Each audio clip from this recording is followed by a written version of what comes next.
count on the S&P daily chart, and it played out very nicely. We got the turn with the 8 bar being the high of the count. Is it just giving us a pullback and we're not done yet with the topping process and we still reach 6,000, or does that mark a major top? We're watching this closely, and we know that the 9 counts have formed on the weekly and the monthly charts warning, hey, prices are getting tired.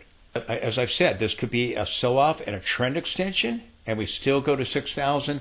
Or, again, it could mark a top. We're looking for clues, but there's not enough evidence to mark it as a top yet, in my opinion. Now, quickly, we got to see the intraday charts turn back to bullish if we're going to get a bigger rally back up. Got to see the cloud flip back to bullish. Oscillators turn back to bullish intraday. They're still negative at this point, but here, momentum is trying to turn back to bullish with our first bar of the rally here intraday. Got to get these signals back to bullish if we're going to get an election result rally here. Same thing here. Again, signals still bearish, but momentum trying to turn back to bullish ever so slightly here on the intraday charts.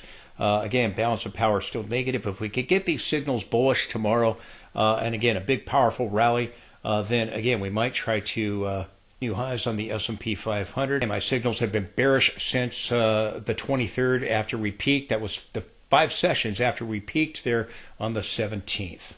Same thing here. Again, intraday, we had a little divergence form, giving us this bounce. Got to get the RSI in positive territory, remain there. You got to get signals here flipping back to bullish. The momentum line is trying to turn back to bullish with the rally, but the bars are still red, reflecting the trend. The cloud is still red. The line right here representing the swing move, still red. So you got to flip these signals back to bullish intraday, and then on the daily chart, momentum's got to turn back to bullish if we're going to try to rally. We're not there yet. And then you got to get a bullish reversal of conditions. We're not there yet. If we do get there, then again, are we getting a counter trend for a lower high, or do we try to go up towards 6,000 and make new highs? You got to flip the daily signals back to bullish. The momentum line is still bearish here. To try to turn to bullish, NASDAQ got new highs, but then got sell signals. S&P did not join it, and it got a lower high. They had a divergence between the two.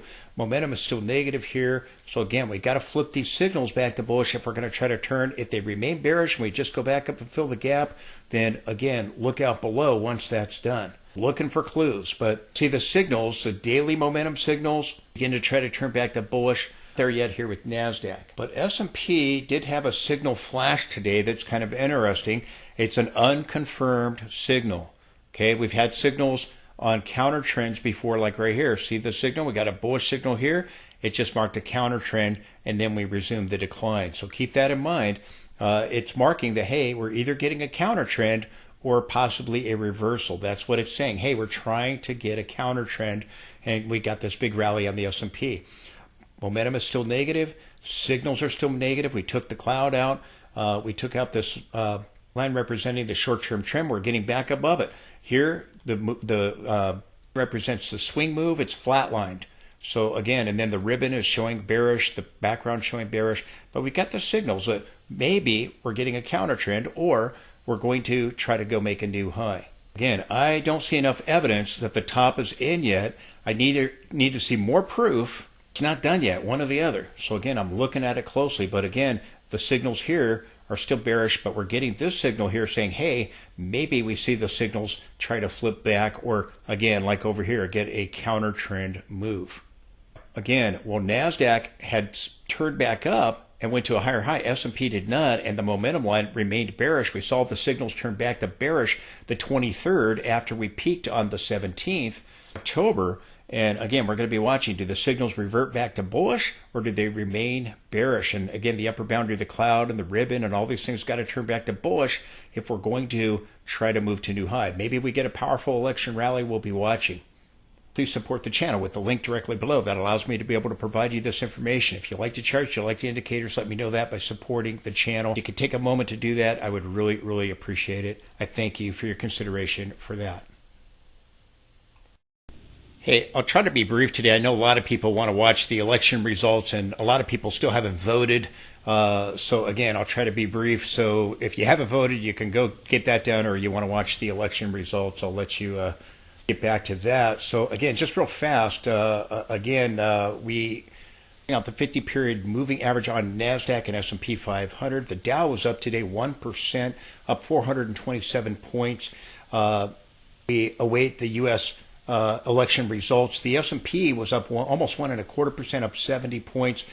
Just under that 5,800 area. Again, remember, we peaked on the 17th, October 17th, at the high 5,800 area. We're going to be watching. Can we get a rally above that level?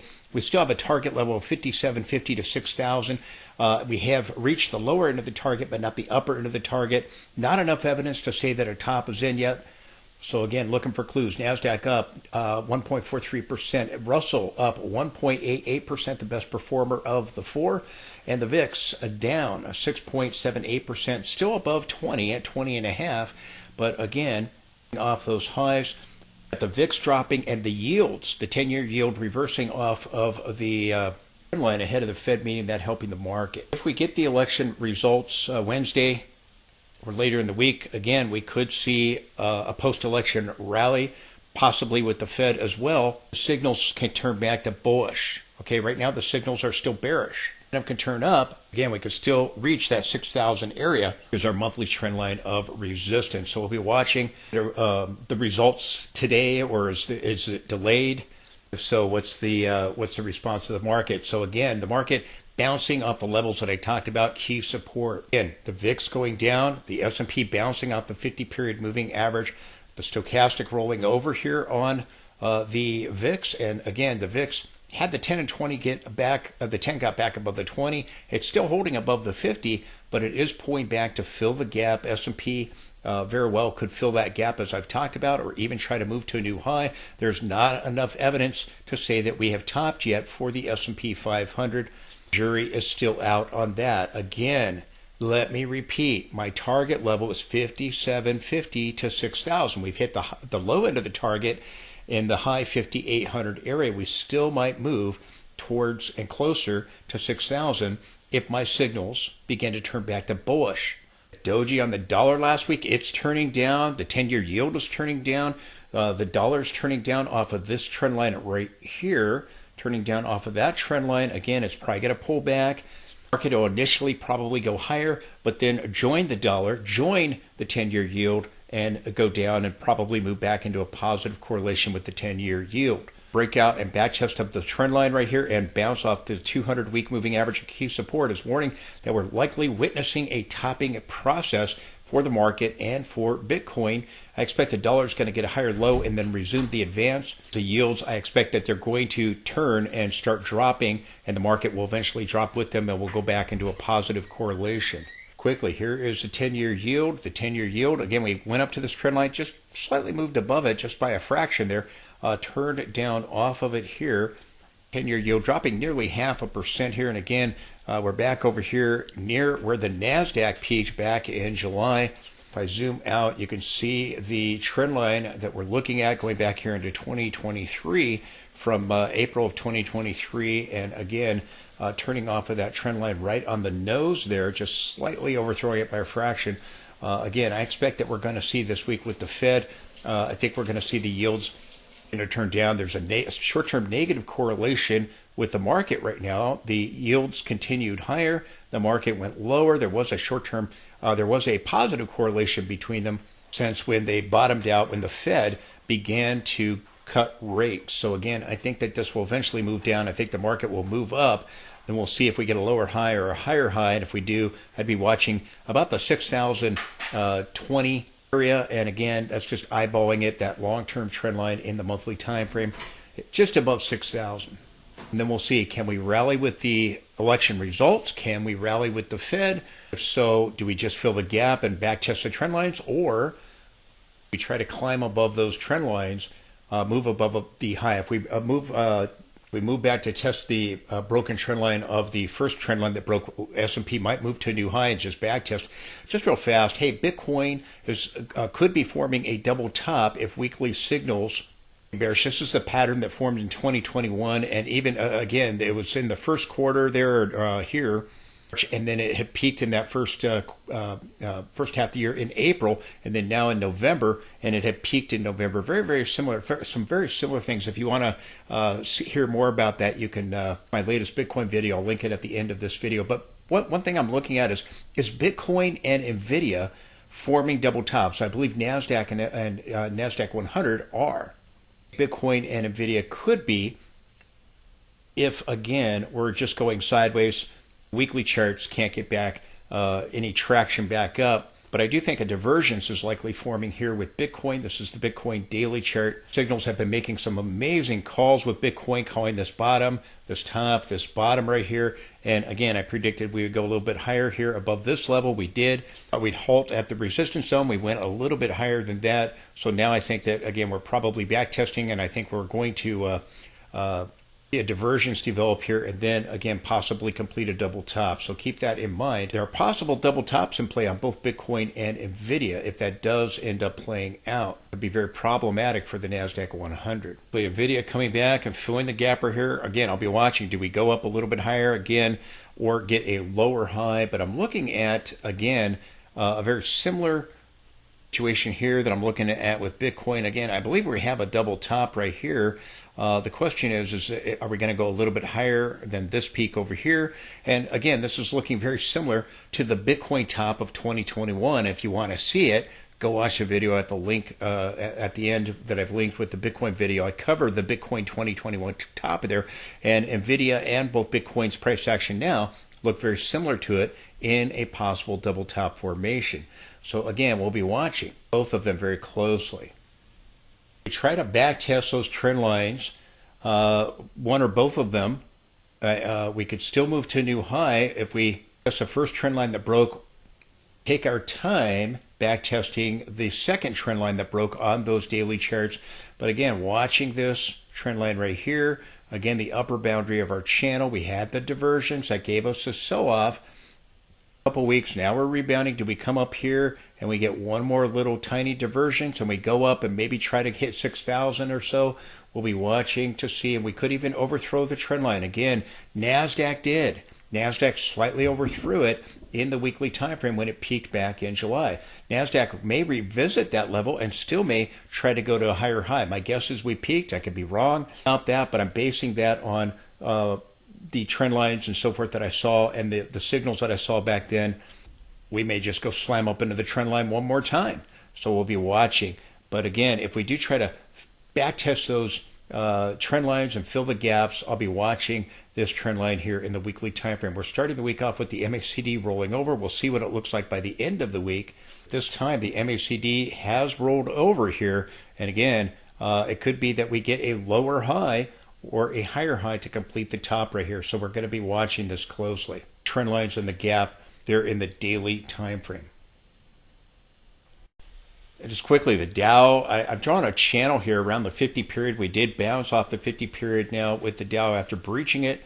Got some gaps up here at higher levels. I'll be watching the Dow. A nice looking channel here, so something to pay attention to there. The MACD is right here, just in negative territory, right at the center line there. So we'll be watching to see if we can get a recovery or not. These 50-period moving averages, S&P. Real fast on these 5-minute charts. This is in NASDAQ. Again, we had a gap and go. We gapped higher in the 5-minute time frame, and we kept going. A little bit of pullback there, but then, again, consolidation here near the high. So, again, a nice rally today, getting back above these 200-period moving averages on the 5-minute chart. I talked about that yesterday. That was what was necessary to get a rebound off those 50-period moving averages on the daily charts. NASDAQ 5-minute chart here. The 50 got back above the 200. Price got back above the 200 with a gap and go. I was trying to inch, participated in the rally, trying to inch back above that 200. The gap's way up here. Again, we'll see if the Dow moves to a new high. If the S&P moves to a new high, the Dow may not. Dow did turn off that 125-year trend line on the monthly chart. So again, but the Dow did close back above the 200 here on our 5-minute chart. The S&P 5-minute chart, I talked about this yesterday. We got to get back above that 200 if we're going to get a rebound back up off of the 50-period moving average in the daily time frame. We came right up to gap resistance right here. We stalled. We formed a divergence.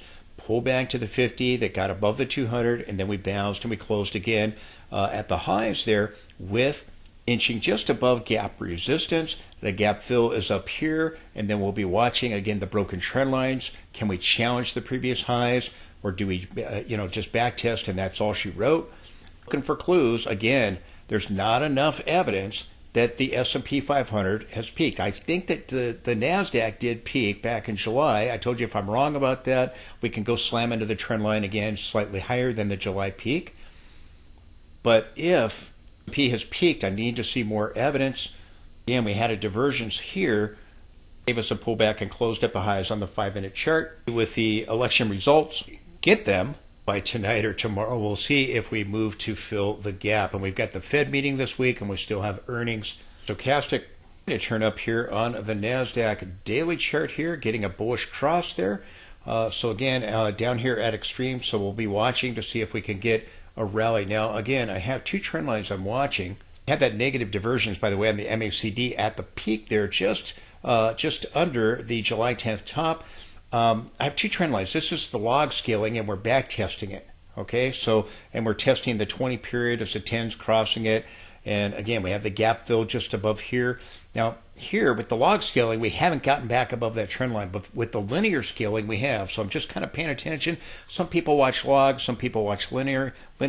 I watch both. Usually the log is more the longer term charts like the weekly and the monthly. So again, it could be that we're above that trend line with that linear scaling. That might be more accurate. So just to let you know, the linear might be with a more recent price action, just a little bit more accurate than the log scaling here. But I just want to make you aware of both of them. Here we've come up to the trend line and we're just underneath it at the 20, sort of a back test, but the linear, we got above it. We had more of a decisive break here again as the log. Again, we're still kind of back testing it. The gap fill is up here. We'll see the divergence here with momentum played out nicely, a triple negative divergence, but we're trying to bounce just above our 50 period moving average. And let's take a look at that linear scaling. Presto changeo, here it is. And again, we've got these divergences that have played out.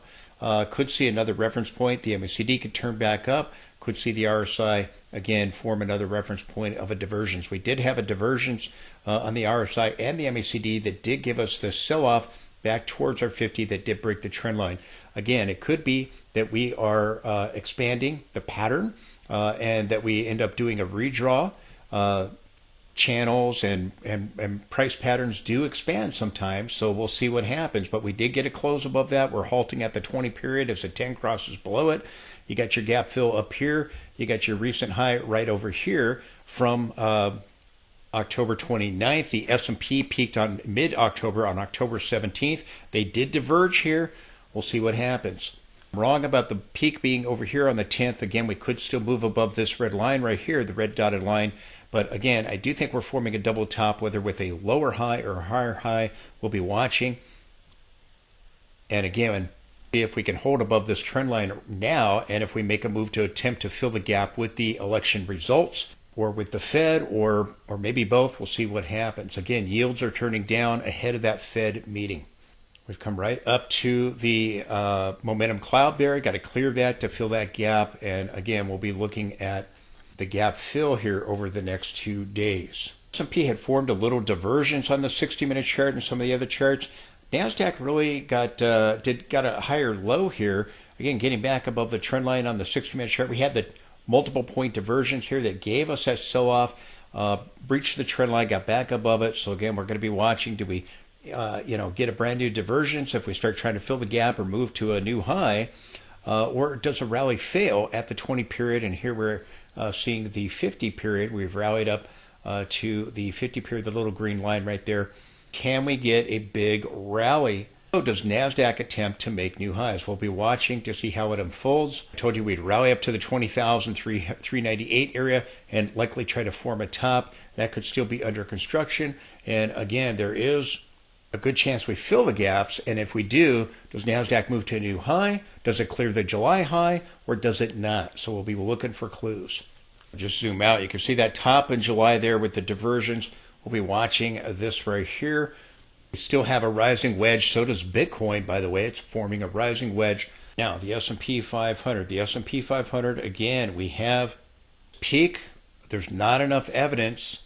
The top is in. We turned off the upper Bollinger Band. We did sell off. We came to the 50 period and key horizontal support, and we have bounced.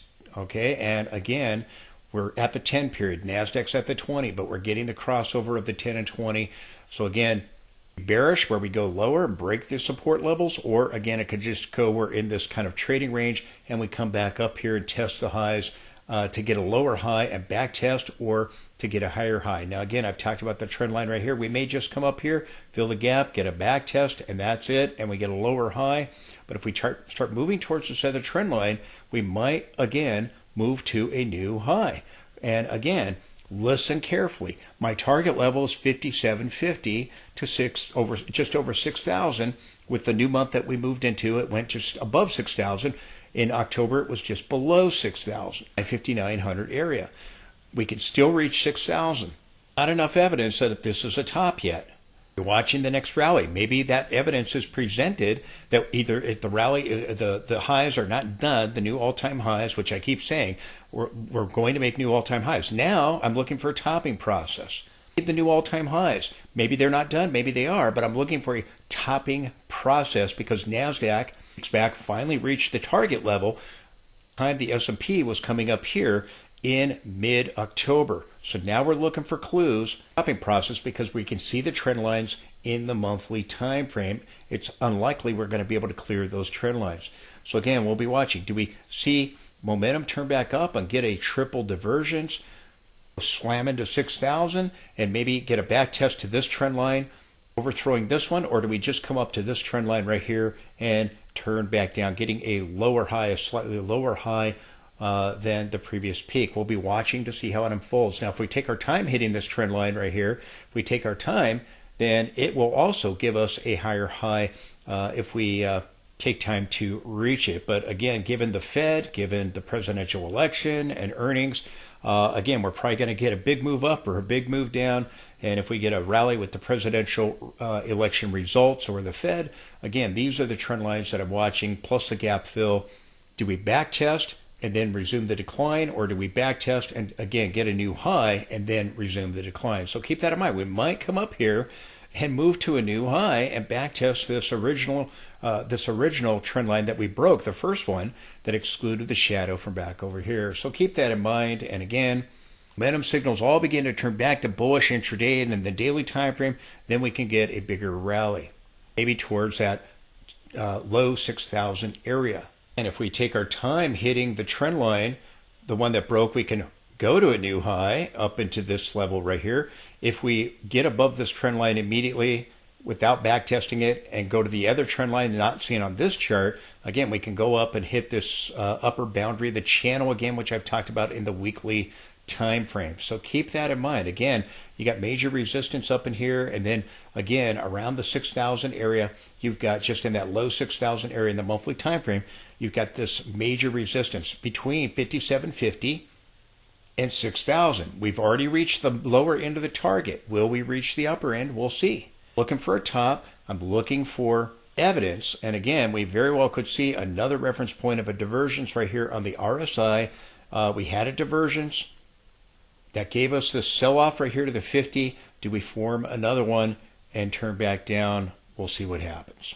S&P is bouncing off this horizontal support level just underneath our 50-period moving average. These levels of support, we're bouncing there. They're holding as support. And here we are at the 10. The 20 is just above it. We'll see if we, again, back test. And you've got the trend line of the upper boundary of our triangle. I told you the triangle could break up or down. Ended up breaking down. Do we back test it? And that's all she wrote. And we turn. Rally with the presidential election, sell off with the Fed, or try to rally with both. Off with both. But if we rally up, do we fill the gap there and turn, or again try to rally with the Fed and the presidential election? And we're not done. This is not a top yet. Is it a top or isn't it? The jury is still out on that. Again, it is within my target range, but we still may go to the 6,000 area. We still may see the MACD turn back up here and get, we had this really Class B divergence where you got almost 2 equal peaks here for this one. You may get a Class A divergence right here where you get a lower high and then you turn. So we'll be watching the indicators. We get a big rally with the election or the Fed or both. We'll see. We're bouncing off key support. It's all about support and resistance. Do we back test these trend lines? And if we back test this other trend line or take our time hitting this one, you can move to a new high. So keep your eyes on these trend lines. S&P again had this little divergence right here in the 60-minute time frame. And again, we're bouncing just off that 50 period above support there. Again, we'll be watching. Do we back test immediately? Again, if you do, you can still get the lower high. If you take your time, the trend line goes higher as we go further to the right of the chart if we take our time hitting it. That other trend line that I talked about, again, on the daily chart would be a little bit higher, so we'll be watching that. But again, bouncing off support. We are getting the 50 dropping below the 200. The 10 in the daily is dropping below the 20. That's not good. Could mean we're going sideways or we're going down. Do we just back test and that's it, or can we make new highs? Again, it may be we did peak back in October and we don't realize it yet. Have to be watching this rally here that has now started very closely. Signals are to turn back to bullish. We can get a bigger rally. But here, like on the NASDAQ, the 10's crossing the 20. Well, we're getting a rally back up off the 50, but signals still remain bearish. Do we see the Awesome Oscillator still try to recycle back up? The Awesome Oscillator on S&P is going negative now, so that's not good. Again, you got to flip these signals, this momentum signals, back to bullish if you're going to try to rally. And right now, with today's rally, we didn't do that, even though we rallied up over 1.320% on NASDAQ. Again, do we go negative or do we go positive? I've been talking about this and try to get some green. We'll be watching. Do we get a lower high? Do we try to fill the gap immediately or do it at a later date? Right now, we've come up to gap resistance, and S&P is just above it. NASDAQ's right at it there. And again, the signals are still bearish for momentum. That's got to change if we're going to try to rally with the presidential election results and the Fed. So we'll be watching. Does the market like the results, not like the results? Do we get the results in a timely manner, or is there uncertainty surrounding it all? So again, just some things to be paying attention to. But we'll see. Can we rally with the presidential election results? Can we rally surrounding the Fed or not? So just some things to really be paying attention to. The Dow has already been negative. Again, it's taken a pretty good hit here below the 50 period. Awesome Oscillator has already been negative. Do we start seeing some green bars and see some green and turn back up here?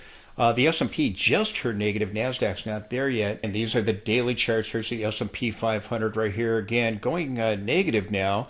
NASDAQ's positive. The Dow's been negative, but we're bouncing off the 50-period moving averages. Again, you got to see momentum turn back to bullish if we're going to rally or try to make a new all-time high. We're looking for clues. The divergences are present in the weekly time frame, in the monthly time frame.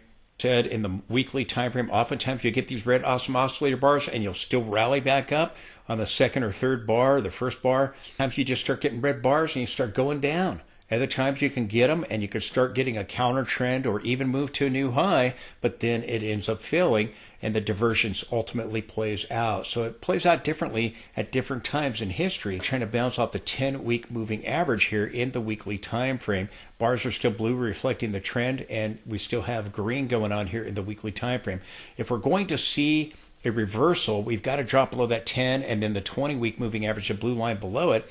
Then we've got to get a 50-50 sell signal. I'll talk more about that maybe this weekend, but we've got to see it in the weekly time frame where the RSI drops below 50, price drops below the 50-week moving average, and by the time that happens again, it can usher in a much, much bigger sell-off.